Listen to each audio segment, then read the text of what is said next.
Você acompanha Jornal da Rede Alesp.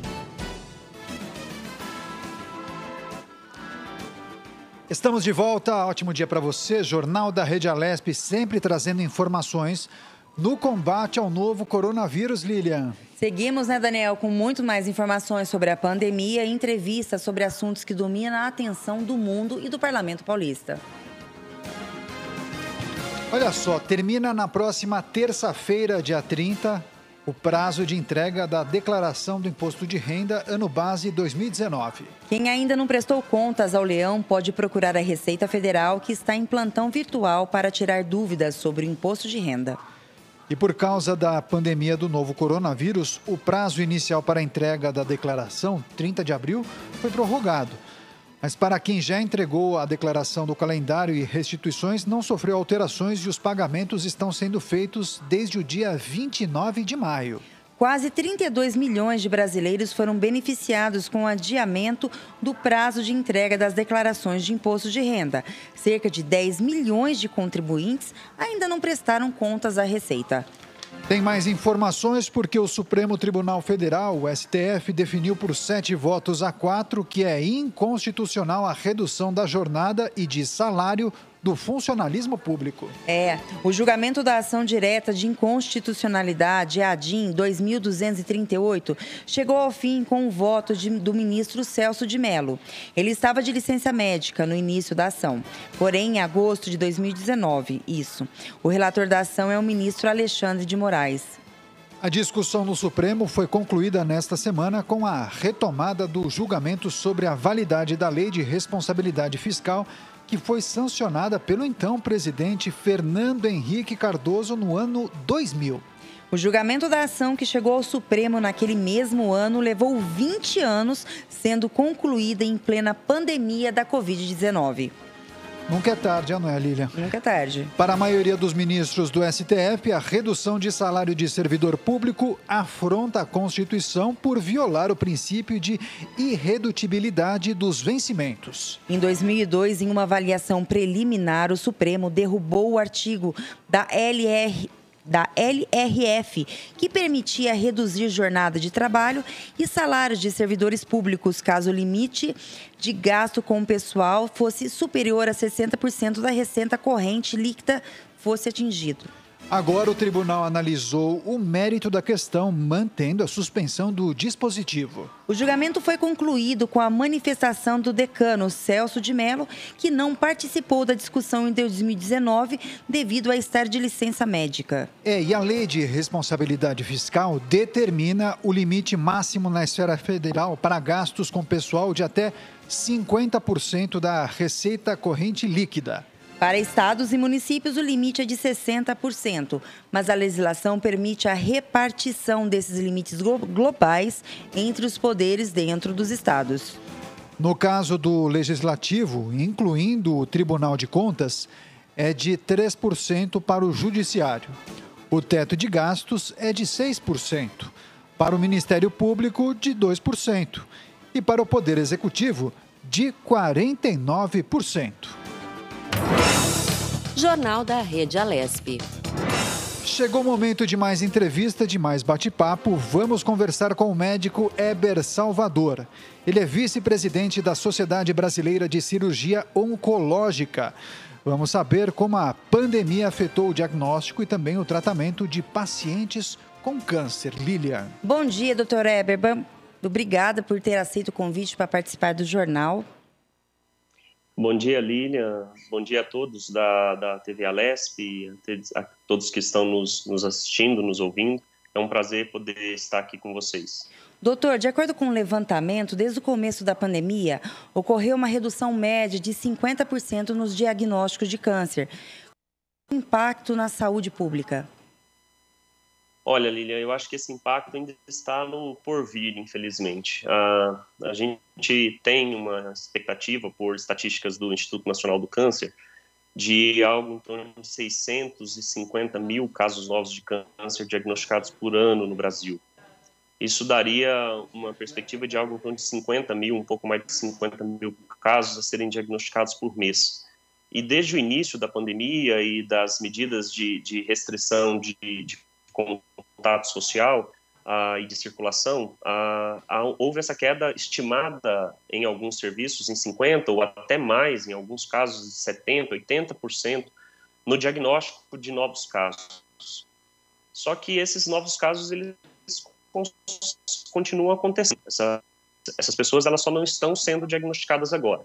Então, nesse momento, a maior parte dos serviços de tratamento oncológico encontram-se com uma subutilização da sua estrutura, porque os pacientes não fizeram diagnóstico, então não estão procurando o tratamento, mas a gente entende que isso vai trazer um impacto muito grande para os meses seguintes, tanto no número de pacientes quanto em ocorrência de casos mais graves.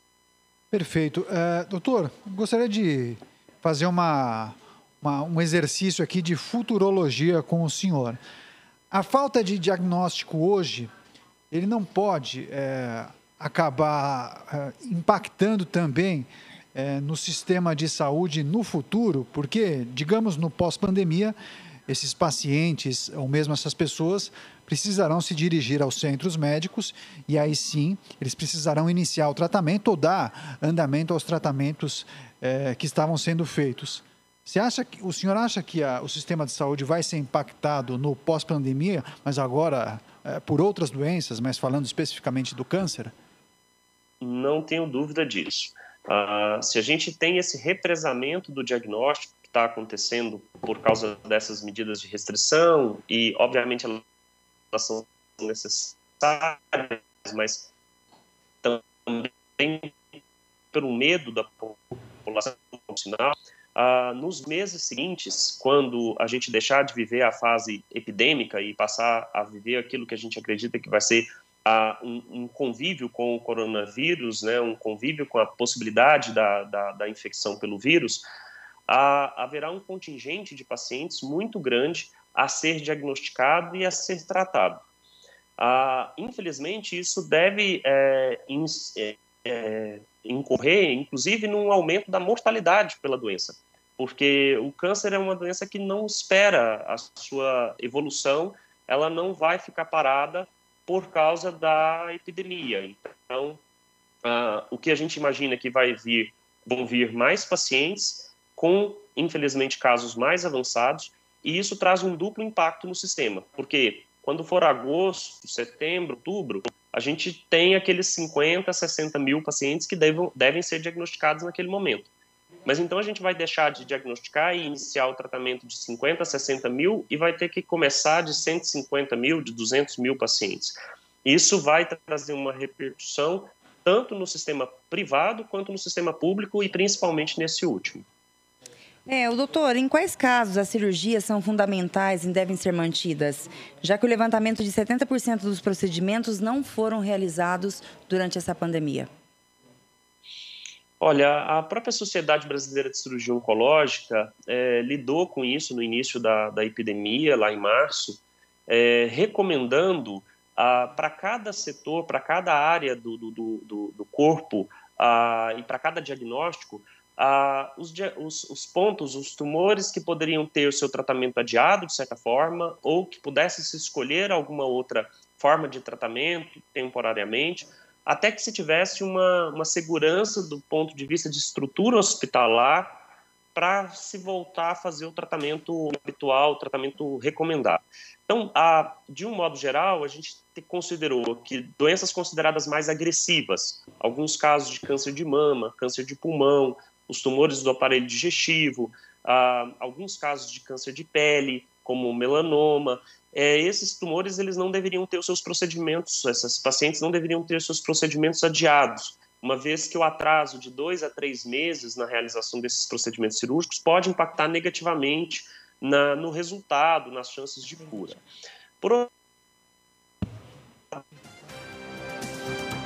Temos um problema na comunicação com o doutor, estamos tentando a reconexão, mas importantes informações trazidas por ele justamente nesse momento da pandemia, porque muitas pessoas com câncer não foram diagnosticadas justamente por conta dessa situação no sistema de saúde. Outras pessoas que vinham fazendo o tratamento precisaram interromper, justamente pelo receio do contágio no ambiente hospitalar.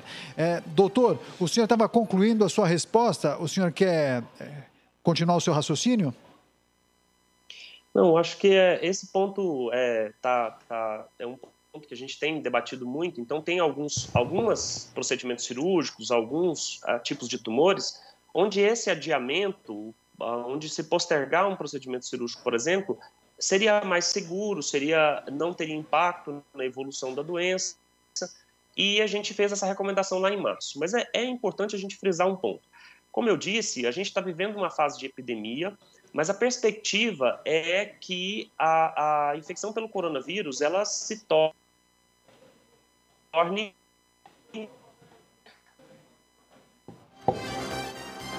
Infelizmente, estamos com um problema na conexão, nessa videochamada com o doutor, mas vamos tentar a reconexão para continuar esse bate-papo, que é muito importante. O doutor Heber Salvador de Castro Ribeiro, ele é vice-presidente da Sociedade Brasileira de Cirurgia Oncológica. Doutor, queria fazer uma pergunta para o senhor, porque em relação ao tratamento, eu pergunto para o senhor, as pessoas que necessitam dar continuidade aos tratamentos e também as visitas ao hospital ou mesmo aos consultórios, em quais casos o senhor recomenda que a pessoa não pare em momento algum? Quando a pessoa já está fazendo o tratamento, e eu emendo, como essa pessoa deve proceder em relação à pandemia? Existe algum cuidado específico que o paciente com câncer deve tomar para se dirigir a uma unidade hospitalar? Eu acho que essas duas perguntas são muito importantes. Primeiro, aquelas pessoas que estão em tratamento, por exemplo, que estão fazendo quimioterapia, que estão em acompanhamento de alguma doença já diagnosticada, em programação de cirurgia, devem manter esse tratamento, obviamente tomando todos os cuidados do ponto de vista de se transportar de casa até a unidade de saúde. A maior parte dos hospitais já desenvolveram protocolos de fluxos seguros para pacientes oncológicos, para se diminuir a chance de contaminação no ambiente hospitalar. Mas a gente, sem dúvida, o risco de parar, de interromper o tratamento é mais alto, e eu acho que essa é uma recomendação geral de se manter o tratamento oncológico já iniciado. Outro ponto importante é aquele paciente que aparece com um sintoma. É o paciente que tem uma dor abdominal que não melhora, é a mulher que percebe um nódulo na mama, é o homem que apresenta alguma alteração urinária. Então, se investigar para a gente evitar aqueles diagnósticos tardios ou para evitar que se reduza a chance de cura desses tumores. Os cuidados que a pessoa com câncer deve tomar para ir à unidade de saúde são os cuidados universais que a gente está recomendando para todas as pessoas. Então, usar máscara, lavar frequentemente as mãos, evitar locais aglomerados, respeitar a distância, manter esse isolamento social. E, como eu disse, é importante que as unidades de saúde também se preparem para poder receber e manter esses pacientes.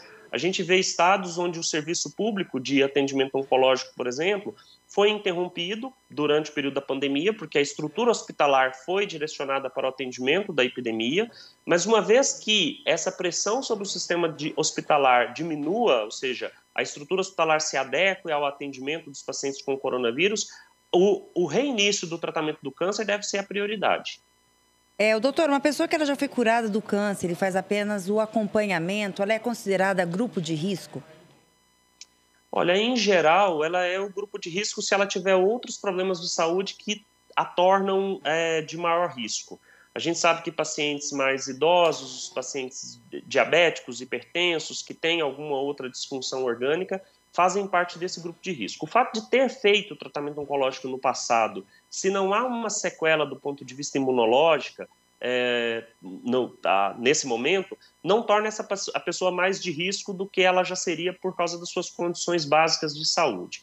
Agora, o paciente que está em tratamento oncológico, está fazendo quimioterapia ou vai fazer uma cirurgia de grande porte, esse paciente ele é considerado um paciente de risco para a apresentação de formas mais graves da infecção.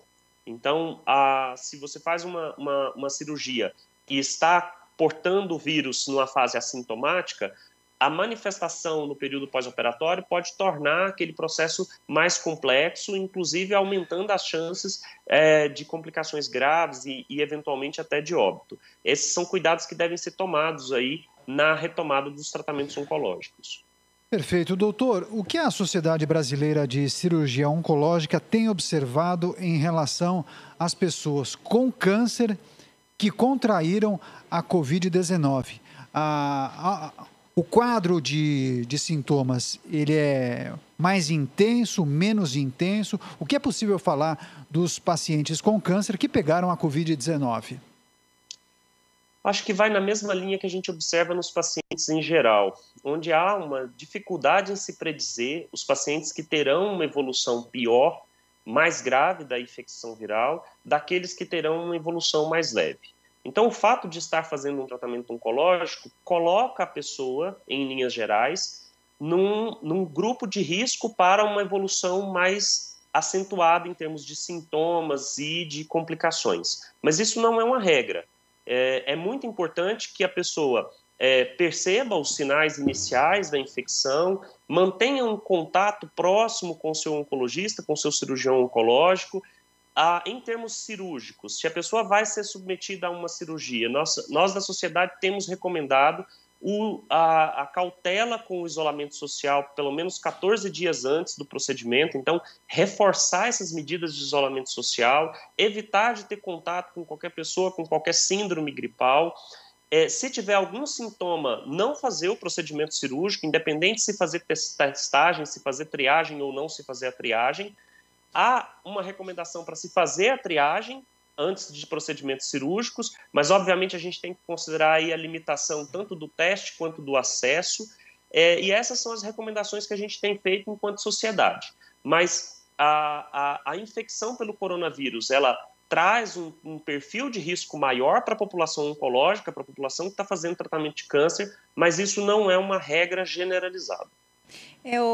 Doutor, para as pessoas que estão em casa, né, quais seriam os sinais que devem despertar a atenção? E também as mulheres, né, como que elas podem fazer o autoexame de uma forma correta?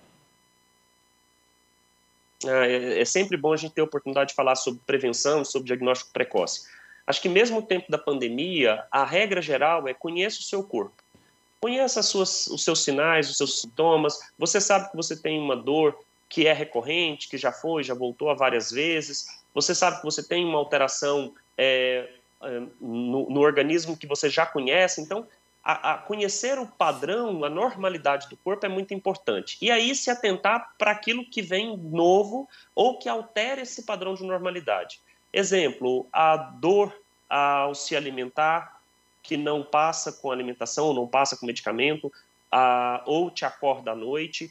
A alteração do funcionamento do intestino, o sangramento nas fezes, o sangramento na urina, a alteração da frequência ou da força do jato urinário. Tudo isso são sinais que, se surgem, devem levar a pessoa a fazer uma investigação. Então, não é porque a gente está na vigência da pandemia que a pessoa deve esconder isso. Há uma pinta na pele que mudou a característica, que cresceu, que começou a sangrar. Em relação à mulher, a gente tem a recomendação do rastreamento com mamografia, a consulta com um especialista periodicamente para rastreamento do câncer de mama e do câncer ginecológico, mas a mulher tem a ferramenta, especialmente em relação ao câncer de mama, do autoexame. Então, o autoexame ele deve ser feito, a mulher deve conhecer as alterações que ela já tem na mama, que sejam algo que já tenha sido investigado, que ela saiba que são alterações benignas, e se ela mudar, se ela perceber um nódulo novo, ou um nódulo que cresceu, uma alteração no bico do seio, ou uma descarga com sangramento, ou qualquer secreção no bico do seio, ela deve procurar imediatamente assistência, ela deve procurar imediatamente ajuda, ela não deve ficar esperando mais tempo, porque, como eu disse anteriormente, a gente vai conviver com o vírus, com o coronavírus por mais tempo, e a gente vai ter que adaptar a continuidade do tratamento oncológico, o diagnóstico oncológico e a continuidade do tratamento a essa nova realidade. Perfeito. Conversamos com o Dr. Heber Salvador de Castro Ribeiro, vice-presidente da Sociedade Brasileira de Cirurgia Oncológica, falando aí sobre os diagnósticos de câncer em meio à pandemia do novo coronavírus e os desafios neste período. Doutor, muito obrigado por sua participação, parabéns pelas informações, pelo trabalho, muito boa sorte ao senhor. Obrigado pela oportunidade, a SBCO agradece. É isso aí, seguimos com mais informações. Eu, Daniel Caniato, e a minha amiga, colega e apresentadora e jornalista Lilian Busato, porque temos muitos destaques ainda no jornal, Lilian. Olha só, devido à forte retração na atividade econômica provocada pela pandemia da Covid-19 e ao adiamento de pagamentos e parcelamentos de tributos, a Receita Federal registrou uma queda de quase 33% descontada a inflação na arrecadação de impostos em maio, na comparação com o mesmo período de 2019, totalizando 77 bilhões e 400 milhões de reais.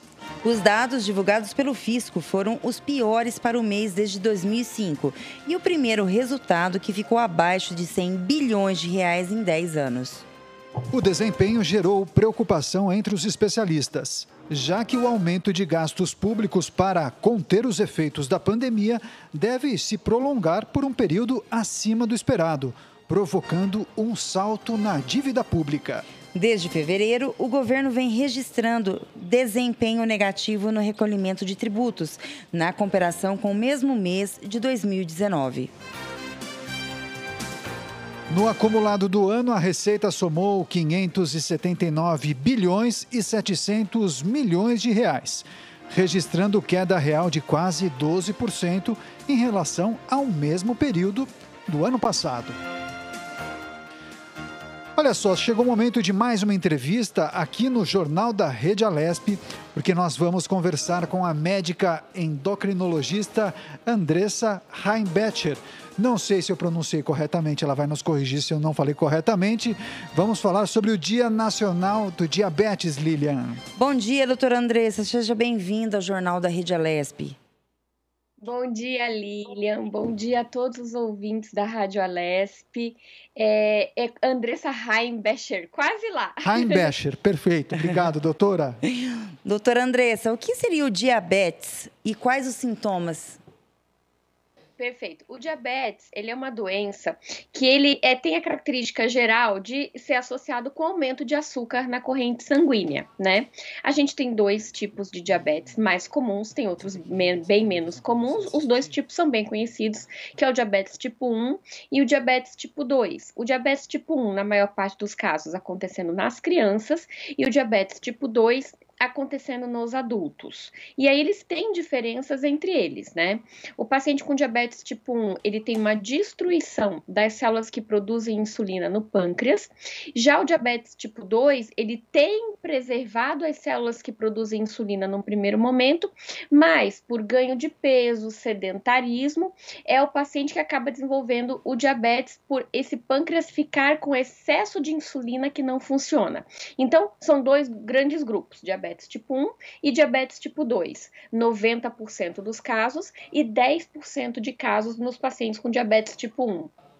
Perfeito. Doutora, de acordo com o Ministério da Saúde, as pessoas com essa doença representam 19% das mortes por coronavírus. Acho importante a gente prestar serviço para a população e para os telespectadores que nos acompanham. Por qual razão as pessoas com diabetes são consideradas do grupo de risco quando falamos da Covid-19? Bom, são vários motivos. O primeiro deles é que o paciente diabético é um paciente com maior risco de ter infecções. Para vocês terem uma ideia, eu sempre gosto de comentar isso. O paciente diabético, ele tem que ser vacinado da vacina da pneumonia, ou a vacina pneumo 13, ou a vacina pneumo 23, a depender da indicação do médico, porque é um paciente que já tem mais infecções, porque o nível de açúcar mais elevado na corrente sanguínea altera a resposta das células de defesa. Ela fica uma resposta que a gente chama de inferior àquela que é necessária para manter uma defesa em torno de 100%. Então, você imagina, o paciente diabético, ele já tem maior risco de pneumonia por pneumo, né? Então, por pneumococo e também por influenza. E aí você tem um vírus novo, né? Um vírus com essa mutação nova, que é o coronavírus, que é o Covid-19, e nesse paciente ele acaba ficando mais suscetível. E essa suscetibilidade, ou seja, essa chance de ter uma infecção mais grave, ela é proporcional ao descontrole do diabetes. Então, quanto mais o meu diabetes está descontrolado, mais eu tenho risco de ter complicações por conta do coronavírus. Doutora, eu acho importante, inclusive, se a senhora puder alertar o nosso público, que nós sabemos que durante a pandemia muitas pessoas estão deixando de ser diagnosticadas com várias doenças. Até falamos há pouco com um profissional que atua na área do câncer, falando sobre esses problemas. Pessoas não estão sendo diagnosticadas e quem faz o tratamento não está recebendo os devidos cuidados por conta daquele receio de frequentar o ambiente hospitalar.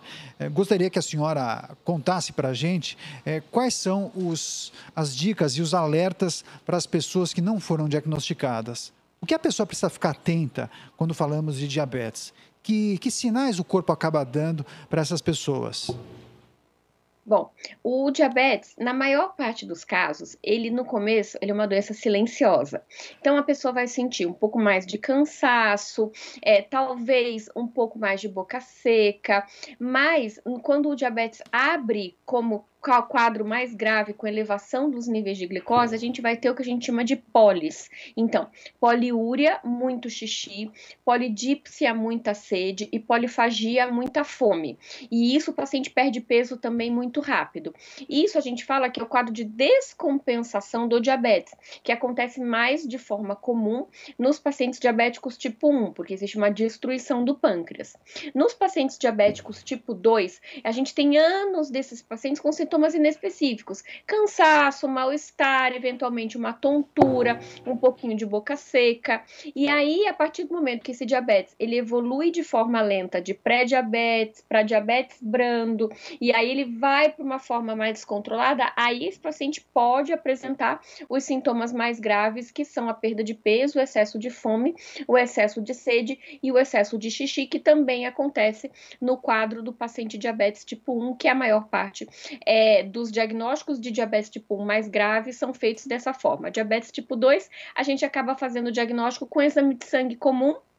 A gente pega uma elevação, essa elevação, a gente usa um exame que se chama hemoglobina glicada, então é uma dica para quem está aqui nos assistindo, se você tem esse exame de sangue em casa, bate o olho. Se a hemoglobina glicada tiver maior que 6,5%, 6,5%, e isso a gente já considera pelas sociedades internacionais diagnóstico de diabetes. Então, se por algum acaso você tem esse exame em casa realizado, recente, e esse exame tiver maior ou igual a 6,5%, procure o seu médico, porque é possível que você esteja com diagnóstico de diabetes. Doutora, o diabetes ele é hereditário? Sim, o diabetes, eu costumo falar que ele tem uma perninha hereditária, sim. O diabetes a gente considera hoje em dia uma doença multifatorial. Então, é como se a gente pegasse vários fatores de risco. Um deles é o fator de risco genético. A gente tem que ter uma genética propícia. Mas não adianta só ter a genética. Os hábitos de vida, isso a gente está falando principalmente, gente, do diabetes tipo 2. Então, hábitos de vida, excesso de calorias, ganho de peso, sedentarismo, genética, tudo isso em conjunto vai fazer com que o paciente desenvolva o diabetes tipo 2. No paciente diabetes tipo 1, a gente tem o quadro genético e a gente tem uma exposição a algum vírus, alguma bactéria que vai fazer o sistema imunológico do paciente atacar o pâncreas dele. E aí, com isso, eu vou ter uma destruição das células produtoras de insulina. Então, para resumir, para ficar fácil, a gente sempre tem um fundo genético, mas existem outros fatores que vão fazer com que o diabetes apareça. Perfeito. Doutora, uma vez diagnosticado, quais são os cuidados que a pessoa com diabetes deve tomar em casa durante a pandemia? Vários cuidados. Eu tenho uma lista que eu gosto de passar. Então, vamos lá. Primeira coisa, os pacientes idosos idosos diabéticos, eles estão em grupo de risco com relação ao Covid, e eles são um grupo de risco maior, né? O que ele precisa fazer? Medir o diabetes algumas vezes mais ao dia, usar o aparelhinho, se ele usa insulina, se ele aplica insulina, ele usa o aparelhinho, faz as medições, e ele vai ter que manter esse diabetes o mais bem controlado possível. E aí ele tem uma meta para cumprir no controle do diabetes. Então, por exemplo, o paciente diabético sabe que a sua meta de controle desse exame que eu comentei, que é a hemoglobina glicada, geralmente gira em torno de 7%. Então, se ele tiver com hemoglobina glicada de 10%, ele está descontrolado. Ao medir várias vezes por dia, ele consegue identificar quais são os horários que sobem e buscar estratégias para poder corrigir isso, seja com alimentação, com atividade física ou com ajuste dos medicamentos. Outra coisa, se você está muito tempo sem fazer os exames, mesmo estando em época de pandemia, converse com o seu médico, porque a gente pode, hoje em dia, tem vários laboratórios fazendo coletas domiciliares e a gente precisa ter um parâmetro de como está o controle do diabetes. Lembrar de quem é diabético tem que praticar atividade física, mesmo que seja em casa, porque elas ajudam a reduzir o nível de glicemia. E outra questão, se o paciente diabético é um diabético tipo 2 e controla o peso e tem esse diabetes piorado por conta do ganho de peso, ele precisa urgentemente controlar o peso, porque obesidade, excesso de peso e diabetes são dois fatores muito grandes que pioram a evolução nessa questão da pandemia do Covid-19. Doutora, vamos falar um pouquinho de telemedicina, né? Que hoje, principalmente por causa do isolamento social, ela tem crescido muito, né? E devido a isso, a telemedicina hoje, ela tem ajudado os diagnosticados com a doença a realizar consultas de rotina? Como que está a adesão referente à telemedicina às pessoas? Olha, sabe que as consultas de retina, eu trabalhei bastante tempo no SUS aqui em São Paulo, a gente fazia já há um certo tempo, que era essa questão de tinha um técnico e ele tirava foto da nossa retina e aí era enviado para um médico numa central, ele fazia o laudo e ele voltava para a gente. Isso já era regulamentado até um certo tempo. Essa relação das consultas de retina acaba sendo facilitando, porque muitas vezes o paciente diabético, ele não consegue se deslocar para um lugar em que tenha um oftalmologista especializado. Então, a gente acaba facilitando. E aí, caso se tivesse alguma alteração, ele ia para uma consulta presencial com o oftalmologista. Funcionava super bem. E graças a toda essa nossa mobilização médica, hoje a gente tem autorizado pelo Ministério da Saúde que a gente também realize as consultas online, que foi um grande salto para que a gente pudesse garantir orientação para esses pacientes. E hoje a gente, inclusive, consegue mandar a prescrição dos pacientes por via digital, através do QR Code com a nossa assinatura eletrônica. Então, se por um lado o Covid ele é um grande transtorno para todos nós, ele também abriu uma porta de uma solução rápida, fácil e com a competência do médico, fazendo com que esse paciente tenha um acompanhamento, apesar da distância, um acompanhamento correto, né? Perfeito. E hoje, quer concluir, Não, Liliana? pode. Hoje, dia 26 de junho, Dia Nacional do Diabetes, doutora. Que mensagem é importante deixar para o público que nos acompanha em relação a essa doença? Gente, síndrome, né? assim, diabetes mata e mata muito. Diabetes hoje em dia mata mais do que, por exemplo, AIDS. Mata quase o equivalente a outras doenças infecciosas somadas, menos com o Covid. E diabetes, ele gera preocupações, complicações que acabam fazendo com que os pacientes também morram de forma precoce, infartam mais cedo, podem desenvolver cegueira por acometimento da retina, podem perder o funcionamento do rim e começar a fazer diálise. Diabetes é a causa mais comum de amputação não traumática hoje no Brasil, por conta do desenvolvimento de infecções por úlceras de perna. Então, o que eu sempre peço quando eu tenho oportunidade é valorizem e cuidem o diabetes. Cuidem para prevenir, para não desenvolver diabetes. E se você é diabético, se cuide muito. Pratique atividade física, cuide da sua dieta, siga as medicações, aplique insulina, se caso seja essa a sua indicação, para que você evite as suas complicações. Diabetes é uma doença silenciosa, mas com as complicações muito terríveis que a gente quer que os pacientes evitem. Doutora, uma criança, a partir de que idade o diabetes uma criança também pode ser diagnosticada? Até recém-nascido, Lilian. Até recém-nascido?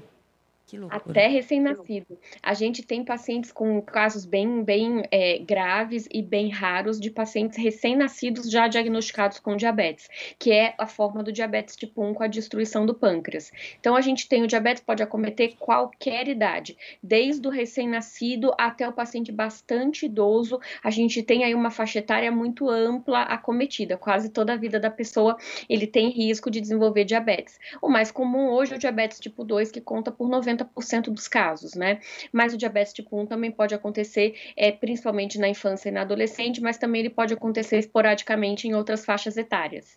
Doutora, o quanto, na avaliação da senhora, o poder público pode ajudar nesse enfrentamento? Existem demandas mais emergenciais, inclusive com alteração da legislação, para ajudar nesse processo? Mais informação, divulgação de informações nas embalagens, enfim. Conta para a gente se a senhora entende que é necessário alterar alguma legislação para tratar desse caso.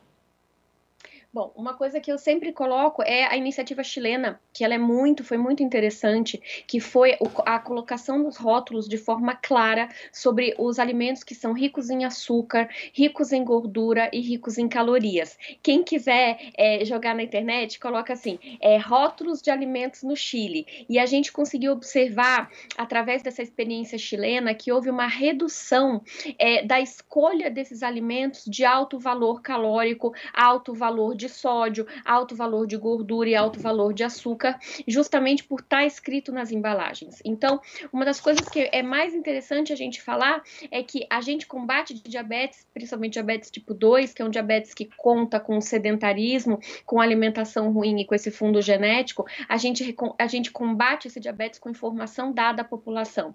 Então, a gente precisa, eu sei que a palavra é batida, mas a gente precisa empoderar a nossa população do entendimento que comer mal, ele vai levar ao maior risco de desenvolvimento de diversas doenças, como problemas cardíacos, hipertensão e o próprio diabetes, que a atividade física é essencial para fazer o controle da saúde, 150 minutos por semana. E o poder público, ele pode dar voz a essas iniciativas de manutenção da saúde saudável. Eu acho que várias iniciativas são bem-vindas, como, por exemplo, a colocação dos aparelhos de academia em parques públicos, né? A gente ter essa questão da rotulagem dos alimentos e também a gente ter uma ampliação da cobertura do sistema de saúde, do SUS, para os quadros, para esses pacientes serem diagnosticados de forma mais precoce e acompanhados de forma mais intensiva. Para cada diabético que você controla, você evita que ele infarta lá na frente. Então, veja em termos de gasto público, um paciente diabético que faz atividade física, que faz uma dieta, é um infartado que você evita lá na frente. Olha em termos de custo, quanto custa um infartado para o nosso sistema e quanto custa você orientar uma pessoa a ela ter saúde, né? Então aqui vale muito mais a pena, não é verdade? Certeza, e agradecemos demais, desde já, a participação da médica endocrinologista Andressa Heimbecher. Muito obrigado pelas informações falando sobre o diabetes, essa síndrome metabólica e também sobre o Dia Nacional do Diabetes. Doutora, muito obrigado por sua participação, parabéns pelo trabalho e boa sorte. Obrigada, eu agradeço muito a oportunidade de estar aqui conversando hoje no Dia do Diabetes sobre essa doença tão importante. Obrigada, doutora. Tenha uma boa tarde. Continuamos o Jornal da Rede Alesp, girando as informações e os destaques, porque as maratonas de Nova York, nos Estados Unidos, e de Berlim, na Alemanha, duas das mais tradicionais corridas de rua do mundo, foram oficialmente canceladas ontem em razão da pandemia da Covid-19. Considerada a mais tradicional do calendário mundial, a Maratona de Nova York, celebrada em 1º de novembro, e a sua 50ª edição, com mais de 50 mil inscritos. No entanto, o altíssimo número de contágios na cidade, mais de 200 mil infectados e 17.500 mortos, não deixou outra alternativa à organização. Segundo Michael Capiraço, presidente da empresa New York Road Runners, que organiza o evento, o cancelamento é incrivelmente decepcionante para todos os envolvidos. Mas foi claramente o curso necessário a ser seguido sob uma perspectiva de saúde e segurança. Atualmente, os Estados Unidos são o país mais afetado, com mais de 2.400.000 casos e quase 123 mil óbitos causados pelo novo coronavírus. Apesar da situação estar mais controlada na Alemanha, com pouco mais de 8 mil mortes e menos de 1.000 novos casos diários, de acordo com os dados da Universidade Norte-Americana Johns Hopkins, a organização da Maratona de Berlim, originalmente planejada para o dia 27 de setembro, também optou pelo cancelamento da prova. O governo alemão proíbe aglomerações e avisou que não pretende flexibilizar as medidas atuais tão cedo. Nos dois casos, a organização deu aos inscritos algumas possibilidades de reembolso: devolução total do valor da inscrição, a garantia de correr a edição de 2021 ou ainda participar de uma maratona virtual, cujos detalhes serão revelados em breve, incentivando os participantes a permanecer em forma.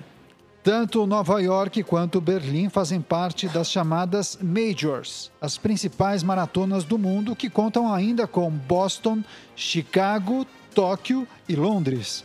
A maratona de Boston, nos Estados Unidos, já havia sido cancelada pela primeira vez em 120 anos de história, claro, em razão do novo coronavírus. Os organizadores da Maratona de Chicago, nos Estados Unidos, prevista para 11 de outubro, ainda não se posicionaram quanto aos chefes da Maratona de Londres, na Inglaterra, que se dizem esperançosos de que um evento possa ser realizado em 4 de outubro. A Maratona de Tóquio, no Japão, foi realizada em 1º de março, mas apenas com a participação de corredores de elite.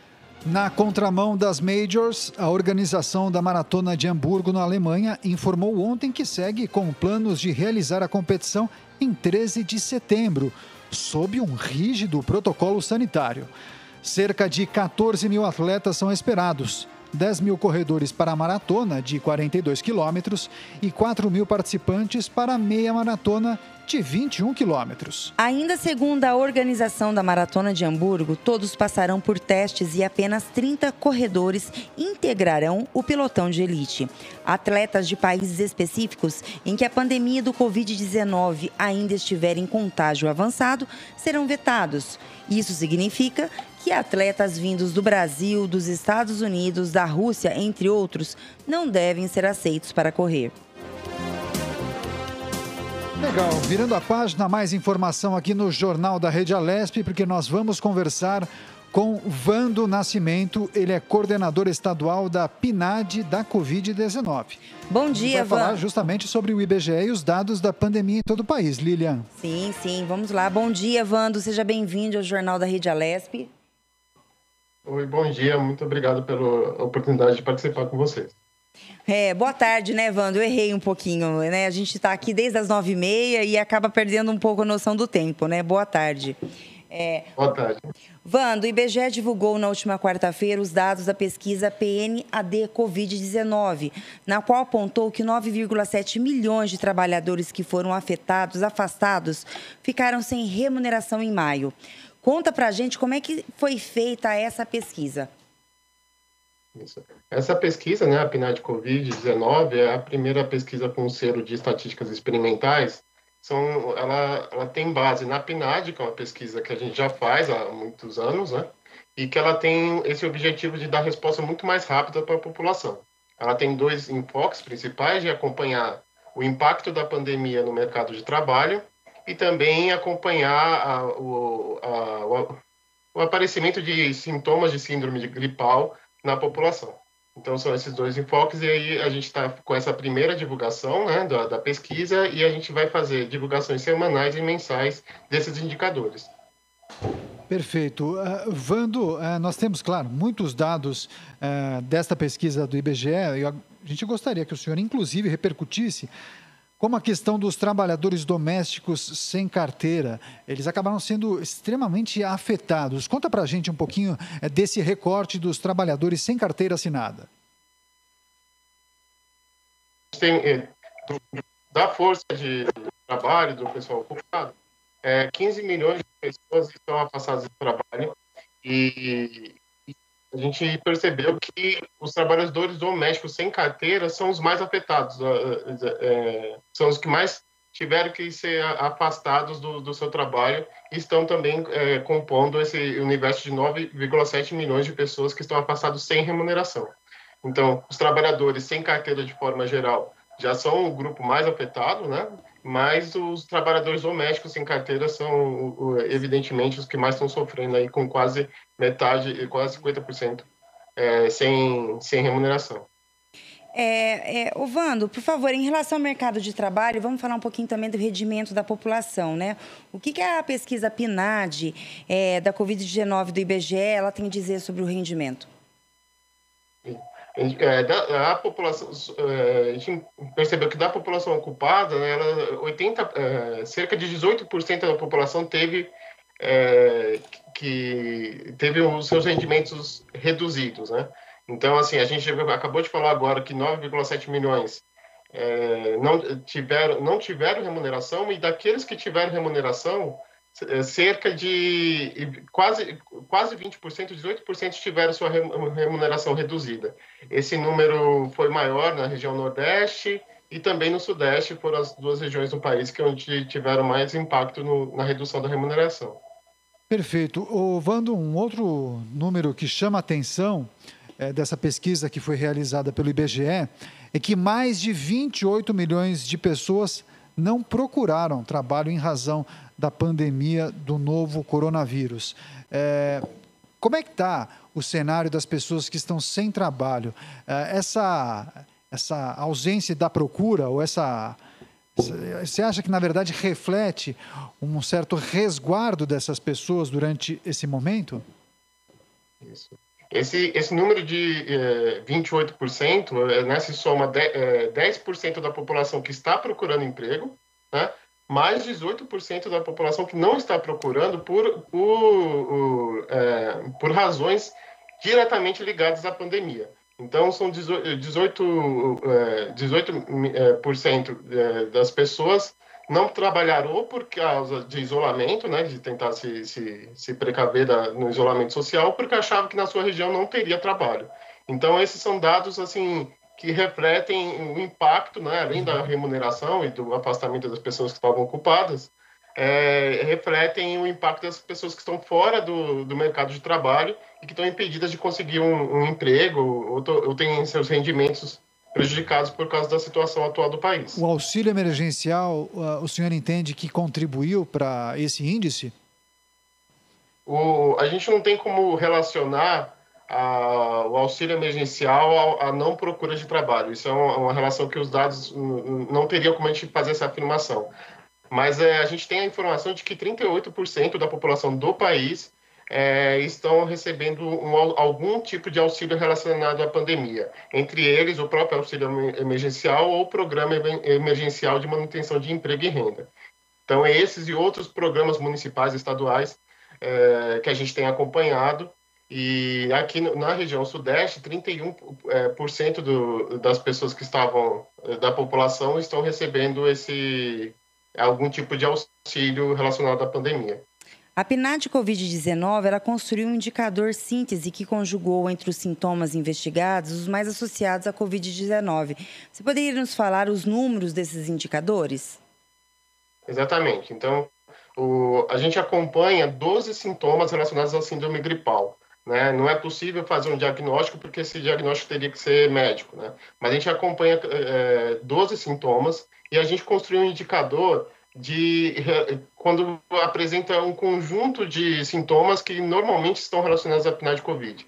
Né? Então, 4 milhões de pessoas no país apresentaram esses sintomas. Então, basicamente, ele é composto por pessoas que apresentaram perda de cheiro ou sabor, ou tosse, febre, dificuldade de respirar, ou também tosse, febre e dor no peito. Então, se as pessoas apresentaram esse conjunto de sintomas de forma conjunta, né, ao mesmo tempo, a gente identificou 4 milhões de pessoas que apresentaram esses dados.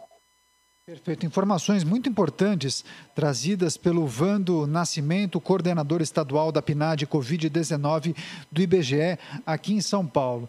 Vando, então, novas pesquisas estão sendo programadas e como vocês estão monitorando a questão da Covid-19 aqui no estado de São Paulo e também no país?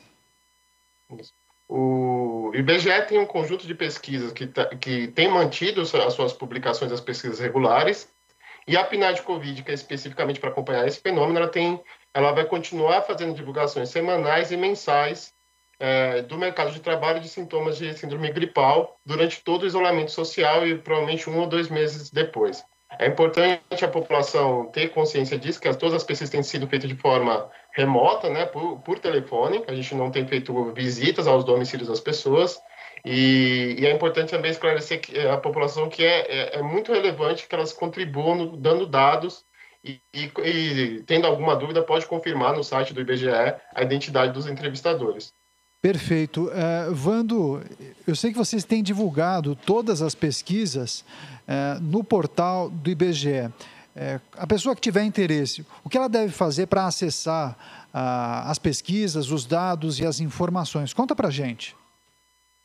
Todos os dados do IBGE são públicos, né? Então, assim, você entrando no site www.ibge.gov.br, você tem todos os dados lá. Existe um sistema, o Sidra, que o IBGE também disponibiliza para tirar algumas tabelas próprias, né? Os dados são gratuitos e a gente tem uma página específica de informações relacionadas à Covid-19, que é covid.ibge.gov.br.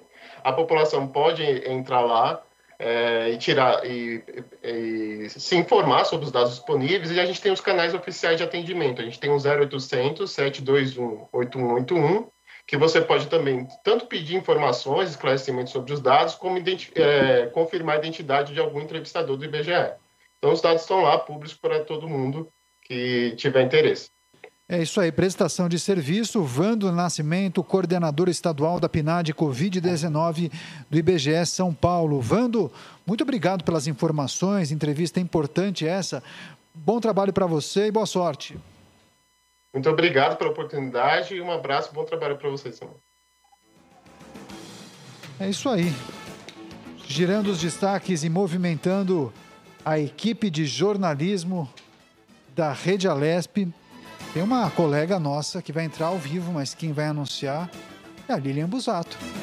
Melissa Araújo. Olá, Melissa, tudo bem? Bom dia para vocês, tudo bem por aí? Tecnicamente é boa tarde, viu? Boa tarde, mais uma vez, Daniel, eu errei, a gente perde noção, né? Hoje o Daniel é a segunda vez que ele me corrige. Ô Melissa, qual que seria as notícias que você traz para nós hoje? Não, olha, então vamos fazer o seguinte, é bom dia ainda porque a gente não almoçou, então é bom dia ainda. Tá, eu vou falar, tá acontecendo agora na Assembleia um ato solene de autoria da deputada Janaína Pascoal, em homenagem aos profissionais de saúde. A deputada chamou os profissionais de saúde para fazer essa homenagem, principalmente por conta de tudo isso que a gente está vivendo agora, da pandemia do novo coronavírus, e a gente sabe que a situação tem sido muito difícil, principalmente para eles. O pessoal da linha de frente está sob efeito de uma emoção muito forte, de um risco muito grande, e essa homenagem é um gesto de agradecimento. A deputada foi acometida pelo novo coronavírus e ela já contou isso para a gente muitas vezes, do quanto foi importante para ela a presença dos profissionais de saúde. A deputada começou o ato falando do risco da vida dos profissionais que estão em risco, da remuneração que é insuficiente, da discriminação que eles têm sofrido, e aí ela coloca essa iniciativa como uma iniciativa pessoal do mandato dela, da pessoa dela, mas ela fala que ela não pode deixar de dizer que todos os deputados têm mostrado essa mesma solidariedade com os profissionais de saúde. Então, na Comissão de Saúde, que a deputada faz parte, seja na conversa ali com os outros parlamentares, ela tem identificado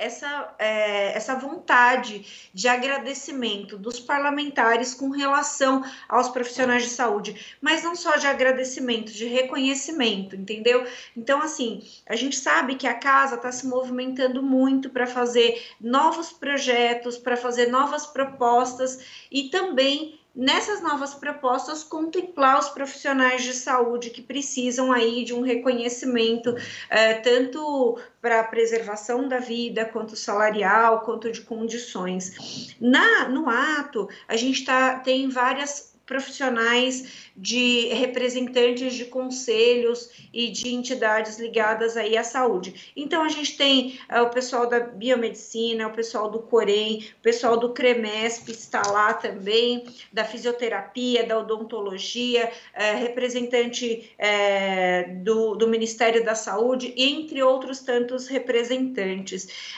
Eu queria destacar aqui, não dá para comentar a fala de cada um, a gente vai fazer depois uma matéria especificamente sobre isso, mas eu queria destacar aqui a fala do Marco Antônio do Conselho de Odontologia. Marco Antônio falou assim, ele destacou a situação da Covid, a situação do pós-Covid. No caso da odontologia, eles só estão atendendo em algumas localidades as emergências. Mas ele falou assim, não é só a questão da odontologia, é a questão da saúde de um modo geral. Porque muita gente no pós-pandemia pode ter, quem se recuperou, graças a Deus, precisa da utilização do serviço médico, mas não é só isso. Durante 3 meses, muita gente não foi para suas consultas de rotina e essas consultas serão sobrecarregadas depois. Então, a atenção ao serviço de saúde no pós-pandemia é uma situação muito delicada. E a deputada, na conversa ali, está muito preocupada com isso também. Então, ela se propôs ali a encaminhar essa situação junto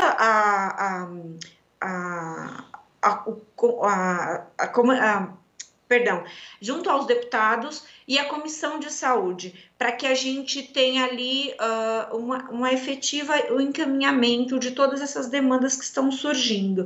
Então, esse ato é uma homenagem que a deputada está fazendo, mas por meio dele, vários encaminhamentos serão feitos para um bem-estar, digamos assim, dos profissionais de saúde. A deputada vem, ano passado, a gente que acompanha sempre o dia a dia das comissões, no ano passado a deputada já estava falando da telemedicina, pedindo para que a gente recebesse na comissão profissionais para explicar melhor a telemedicina, porque dá uma agilidade muito grande aí para o atendimento e pode, de fato, tirar um pouco da sobrecarga que tem no sistema de saúde.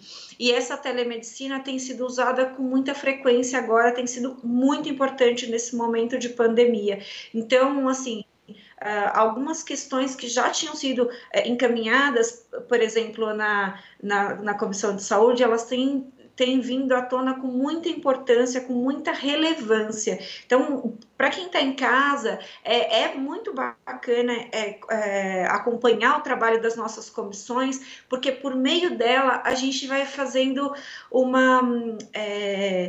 vai encaminhando as demandas do Estado e as necessidades da população, né? Então é isso. A gente...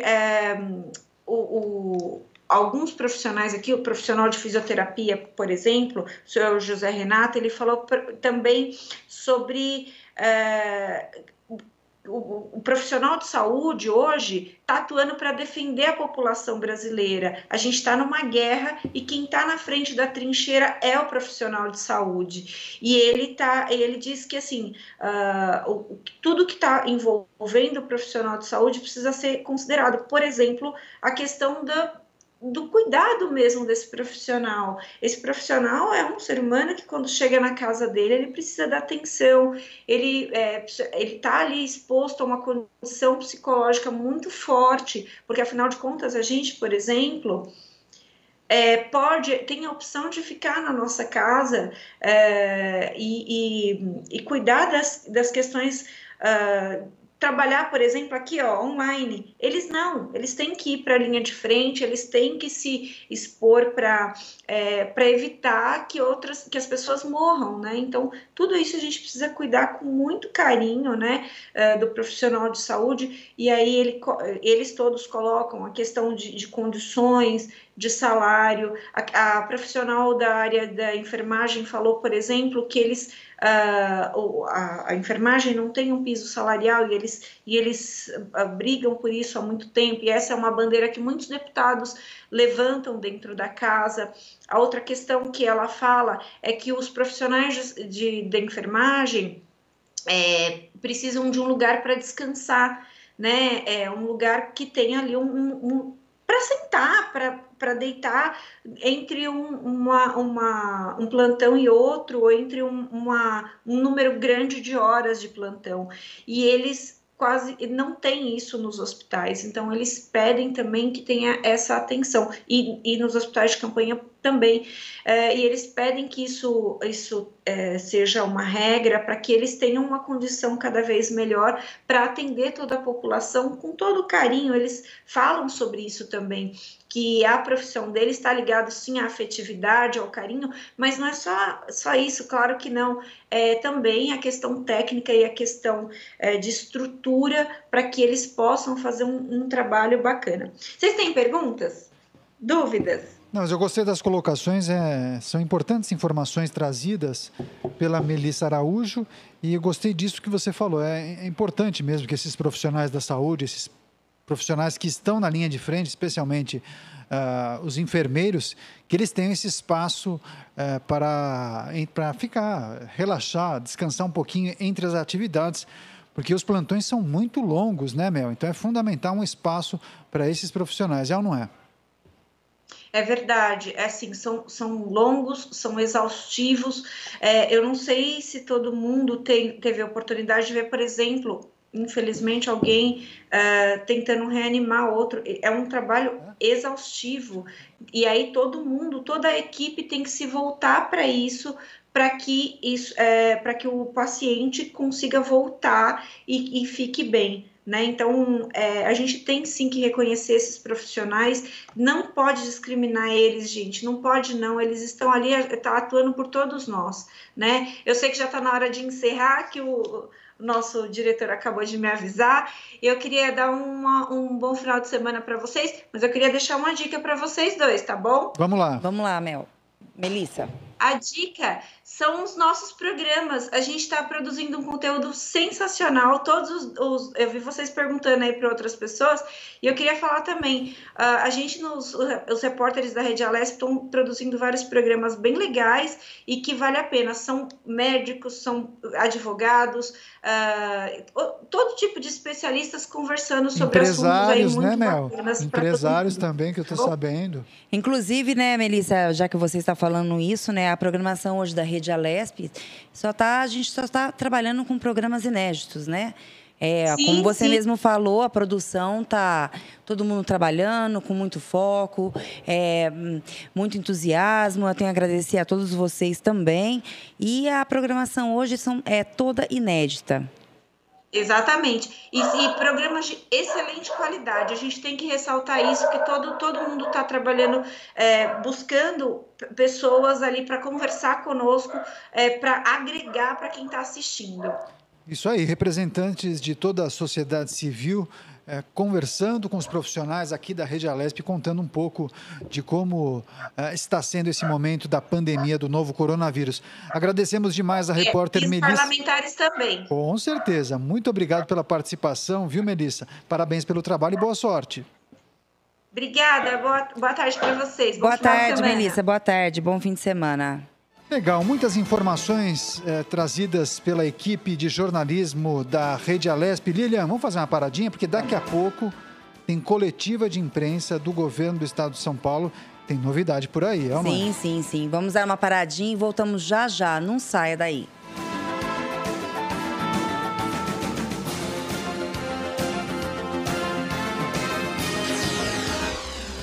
Você acompanha Jornal da Rede